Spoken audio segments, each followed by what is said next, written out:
तर आज नेहमीसारखी तयार झाले. त्यानंतर रॅकवरती माझ्याकडून थोडंसं सकाळच्या गडबडीत रवा सांडला होता, तो पहिले क्लीन केला. आता ही कामं ना जेव्हाच्या तेव्हाच केलेली बरी असतात, नाहीतर अजूनच लांबत चालतात. त्यानंतर यांची ना बटाटा खायची इच्छा होती काळ्या मसाल्यातील, ते करायला घेतलं. त्यासाठी थोडंसं कांदा आणि खोबरकीस भाजून घेतला आणि वाटताना त्यामध्ये अद्रक, लसूण, कोथिंबीर टाकून त्याचं छान वाटण तयार करून घ्यायचं.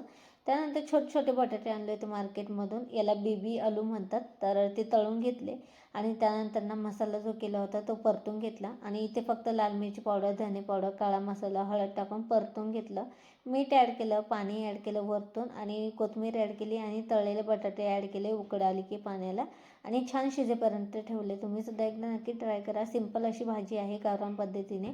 त्यानंतर आपले डॉक्टर बाबासाहेब आंबेडकर यांचं महापरिनिर्वाण दिन होतं, त्यानिमित्ताने मुलांसोबत त्यांना कॅन्डल लावली आणि त्यानंतर त्यांना विनम्र अभिवादन करून श्रद्धांजली वाहिली.